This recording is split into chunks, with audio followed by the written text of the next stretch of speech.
வணக்கம் எல்லாத்துக்கும். இந்த வீடியோக்குள்ளே போகிறதுக்கு முன்னாடி ஒரு முக்கியமான இன்ஃபர்மேஷனை நம்ம பார்த்துடலாம். டிஎன்இஏ ஆன்லைன் கவுன்சிலிங்க்கு 29 மே 2026 வரைக்கும் 2,74,000 பேர் ரிஜிஸ்ட்ரேஷன் பண்ணியிருக்காங்க. அதில் 2,07,000 பேர் பேமெண்ட்ஸை கம்ப்ளீட் பண்ணியிருக்காங்க. 1,71,000 பேர் சர்டிஃபிகேட்ஸை அப்லோட் பண்ணி முடிச்சிருக்காங்க. ஜூன் 2 தான் ஆன்லைன் ரெஜிஸ்ட்ரேஷனுக்கு லாஸ்ட் டேட். அதே மாதிரி June 6 last date for uploading documents. நீங்கள் பண்ணலை அப்படின்னா சீக்கிரமாக பார்த்து பண்ணிடுங்க. நம்ம இப்போ வீடியோக்குள்ளே டைரெக்டாக போயிடலாம். இன்ஜினியரிங் அட்மிஷன் சீசன் வந்தாலே நம்ம எல்லாத்துக்கும் ஒரு கேள்வி இருக்கும். எனக்கு கம்ப்யூட்டர் சயின்ஸ் இன்ஜினியரிங் கிடைக்குமா? கம்ப்யூட்டர் சயின்ஸ் இன்ஜினியரிங் தான் ஃபியூச்சரா? கம்ப்யூட்டர் சயின்ஸ் இன்ஜினியரிங் கிடைக்கலன்னா லைஃப் செட்டில் ஆகாதா? நம்ம டேட்டாஸ் எல்லாத்தையும் பார்க்குறப்ப ஒரு வித்தியாசமான பேட்டர்ன் நம்ம பார்க்க முடியுது. ஒரு சில இன்ஜினியரிங் ஃபீல்ட்ஸ்க்கு டிமாண்ட் கூடிக்கிட்டே போகுது. இன்றைக்கி நம்ம இந்த வீடியோவில் 2030 எக்ஸ்ப்ளோஷன் மாதிரி க்ரோத் ஆக போகிற 4 ஹிடன் இன்ஜினியரிங் கோர்ஸ் பற்றி தான் பார்க்க போகிறோம். இந்த கோர்ஸில் சேலரி அதிகம், காம்படிஷன் ரொம்பவே கம்மி, இண்டஸ்ட்ரியோட டிமாண்டு ரொம்ப அதிகம். ஸோ இந்த வீடியோவை நீங்கள் முழுசாக பாருங்கள். இது ஹை டிமாண்ட் இன்ஜினியரிங் பிரான்ச்சஸை பற்றி ஒரு நல்ல இன்சைட்ஸை கொடுக்கும். Welcome to J insights.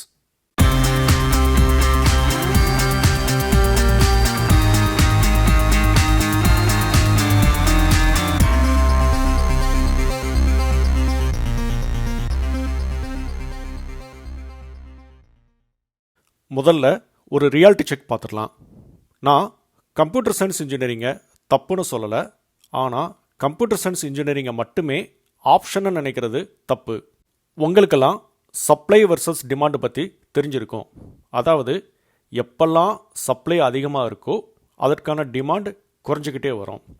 எப்பெல்லாம் டிமாண்டை விட சப்ளை கம்மியாக இருக்கோ அதற்கான டிமாண்ட் ரொம்ப அதிகமாக இருக்கும். ஒரு ரியல் லைஃப் எக்ஸாம்பிள் எடுத்துக்கலாமே. இப்போ கோல்டு அண்ட் ரியல் எஸ்டேட் எடுத்துக்கோங்க. இது ரெண்டுமே லிமிட்டெட். நிலம் எப்பவுமே லிமிட்டெட். ஸோ அதற்கான டிமாண்ட் கூடிக்கிட்டே போகுது. அதே மாதிரி தங்கமும் ரொம்ப லிமிட்டெட் குவான்டிட்டியில் தான் நமக்கு கிடைக்கும். ஸோ அதனுடைய சப்ளை கம்மி, அதற்கான டிமாண்டும் அதிகரிச்சுக்கிட்டே போகுது. இப்போ இதே பிரின்சிபலை நம்ம எஜுகேஷனில் அப்ளை பண்ணி பார்க்கலாம். மினிஸ்ட்ரி ஆஃப் எஜுகேஷன் டேட்டா படி இந்தியாவில் மட்டுமே வருஷத்துக்கு 10 லட்சத்துக்கு அதிகமான இன்ஜினியரிங் கிராஜுவேட்ஸ் வெளியே வர்றாங்க. அதில் பெரும்பாலானவங்க கம்ப்யூட்டர் சயின்ஸ் இன்ஜினியர்ஸ் மற்றும் ஐடி ரிலேட்டட் பிரான்ச்சஸ் படித்தவங்க தான். ஒரு பக்கம் ஏஐ டூல்ஸ் எல்லாம் கோடிங் எழுத ஆரம்பிச்சிருச்சு. இன்னொரு பக்கம் என்ட்ரி லெவல் ப்ரோக்ராமிங் ஜாப்ஸ் குறைஞ்சிக்கிட்டே வருது. ஃப்ரெஷர்ஸ் சேலரி பார்த்தீங்க அப்படின்னா 3.5 லேக்லேருந்து 4.5 லேக்கில் ஒரு 10 வருஷமாக இதே ரேஞ்சிலேயே இருக்குது. இதனால் நம்ம எல்லாத்துக்கும் ஒரு கேள்வி இருக்கும். எல்லாரும் ஒரே டைரெக்ஷனில் ஓடும்போது அடுத்த பெரிய பிக் ஆப்பர்ச்சுனிட்டி எங்கே இருக்குது? அதை தான் இன்றைக்கி நம்ம பார்க்க போகிறோம். ஃபஸ்ட்டு நம்ம பார்க்க போகிறது செமிகண்டக்டர் அண்டு விஎல்எஸ்ஐ இன்ஜினியரிங். இன்றைக்கி உலகத்தில் நடக்கும் டெக்னாலஜி ரெவல்யூஷன் எல்லாத்துக்குமே பேக் போன் என்னன்னு தெரியுமா? சிப்ஸ். நம்ம யூஸ் பண்ணுற mobile phone, laptop, electric vehicle, AI server, satellite, இப்படி நீங்கள் எதை எடுத்துக்கிட்டாலும் சிப் இல்லாமல் இயங்கவே இயங்காது.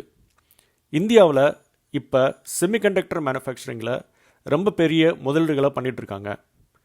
Tata, Micron technologies, AMD, Foxconn, இந்த மாதிரியான இண்டஸ்ட்ரீஸ் எல்லாம் இந்தியாவில் மேனுஃபேக்சரிங் ஹப்பையும் ஆர்என்டி சென்டர்ஸையும் அமைச்சிக்கிட்டு இருக்காங்க.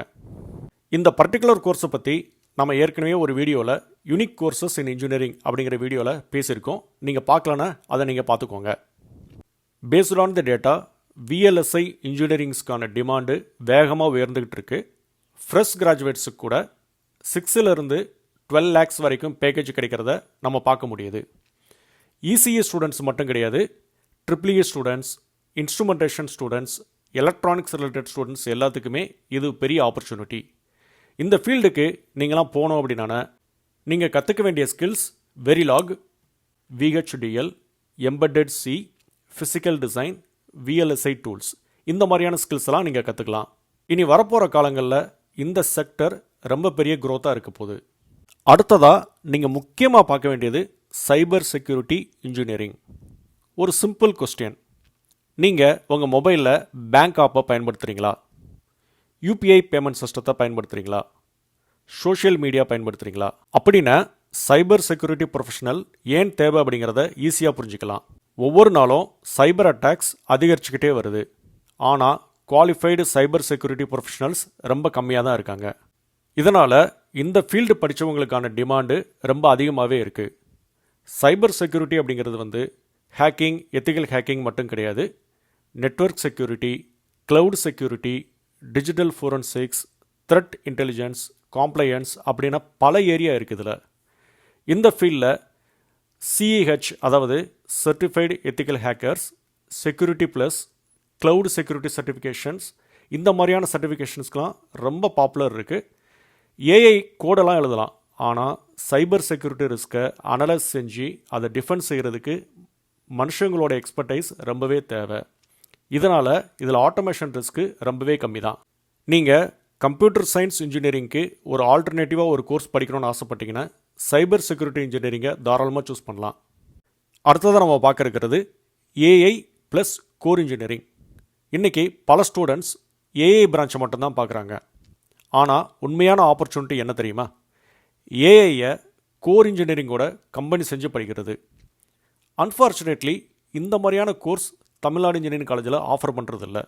ஒருவேளை இந்த மாதிரியான கோர்சஸ் உங்கள் காலேஜில் எலெக்டிவ்ஸாக கொடுத்தாங்க அப்படின்னா கண்டிப்பாக இதை சூஸ் பண்ணுங்கள். மெக்கானிக்கல் ப்ளஸ் ஏஐ, அதாவது ஃபேக்ட்ரியில் மிஷின்ஸ் பிரேக் டவுன் ஆகிறதுக்கு முன்னாடியே ப்ரிடிக்ட் செய்கிறதுக்காக இதை யூஸ் பண்ணிக்கலாம். சிவில் ப்ளஸ் ஏஐ, இப்போ நம்ம பார்க்குற ஸ்மார்ட் சிட்டிஸ்க்கு ஸ்ட்ரக்சரல் மானிட்டரிங் சிஸ்டத்தை இதை வச்சு உருவாக்கிக்கலாம். பயோமெடிக்கல் ஏஐ, அதாவது மெடிக்கல் இமேஜிங், டிசீஸ் டிடெக்ஷன், இந்த மாதிரி சிஸ்டத்தெல்லாம் இந்த ஃபீல்டை வச்சு நம்ம உருவாக்கிக்கலாம். நீங்கள் ஒரு எலக்ட்ரிக்கல் இன்ஜினியராக இருக்கும் பட்சத்தில் எலக்ட்ரிக்கல் ப்ளஸ் ஏஐ வச்சு smart grid, renewable energy optimisation, power systems automation, இந்த மாதிரியான காம்பினேஷனுக்கு ஃப்யூச்சரில் ரொம்ப டிமாண்ட் அதிகமாக இருக்கும். ஏன்னா ஏஐ தெரிஞ்ச மெக்கானிக்கல் இன்ஜினியர்ஸ் ரொம்பவும் ரேர், ஏஐ தெரிஞ்ச சிவில் இன்ஜினியர் ரொம்பவும் ரேர். இந்த ரேர் ஸ்கில் காம்பினேஷன்கள் தான் அதிக வேல்யூஸை ஃப்யூச்சரில் உருவாக்கும். அடுத்ததை நம்ம பார்க்க இருக்கிறது ரொபோட்டிக்ஸ் அண்டு எம்பெட்டட் சிஸ்டம்ஸ். ஒரு எலக்ட்ரிக் வெஹிக்கிளில் மட்டும் நூற்றுக்கணக்கான எம்பெட்டட் கண்ட்ரோலர்ஸ் இருக்குது. இப்போ இருக்கிற மாடர்ன் ஸ்மார்ட் ஃபேக்ட்ரிஸில் ரொபோட்ஸ் அதிகமாக பயன்படுத்த ஆரம்பிச்சிட்டாங்க. Medical devices, space technology, defence, industrial automation, இப்படி எங்கே பார்த்தாலும் எம்பெட்டட் சிஸ்டம் இருக்குது. இந்த ஃபீல்டில் காம்படிஷன் ரிலேட்டிவ்லி ரொம்பவே கம்மி, ஆனால் டிமாண்டு எக்ஸப்ஷனலாக இருக்குது.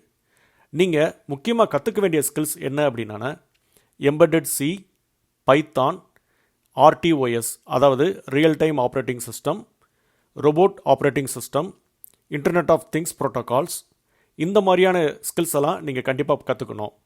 ஹேண்ட்ஸ் ஆன் ப்ராஜெக்ட்ஸை நீங்கள் காலேஜ் படிக்கும்போதே பில்ட் செஞ்சீங்க அப்படின்னா உங்களுக்கு பிளேஸ்மெண்ட் ஆப்பர்ச்சுனிட்டிஸ் ரொம்ப அதிகமாக கிடைக்கும். சரி, இப்போ ஹானஸ்டான கம்பேரிசனாக பார்த்துடலாம். நீங்கள் சொல்கிறத வச்சு பார்த்தா சிஎஸ்சி படிக்கக்கூடாதுன்னு சொல்கிறீங்களா? இல்லவே இல்லை. சிஎஸ்சி இன்னும் நல்ல பிரான்ச் தான், ஆனால் சிஎஸ்சி மட்டுமே ஃப்யூச்சர் கிடையாது. VLSI அதாவது very large scale integration, cyber security, robotics and automation, AI plus core engineering, இந்த மாதிரியான ஃபீல்ட்ஸில் காம்படிஷன் ரொம்பவே கம்மி, டிமாண்ட் ரொம்ப அதிகம், கவர்மெண்ட்டோட சப்போர்ட்டும் ரொம்ப ஆக்டிவாக இருக்குது. இதிலலாம் ஆட்டோமேஷன் ரிஸ்க் ரொம்பவே கம்மி, அதாவது ஏஐ இதை ரீப்ளேஸ் பண்ணுமா அப்படின்னா ரொம்பவே கம்மி. அதனால் பிரான்ச் செலக்ட் பண்ணும்போது ட்ரெண்டை மட்டுமே ஃபாலோ பண்ணாதீங்க, இண்டஸ்ட்ரியோட டிமாண்டையும் பாருங்கள். ஓகே, இப்போ ஆக்ஷன் பிளான்.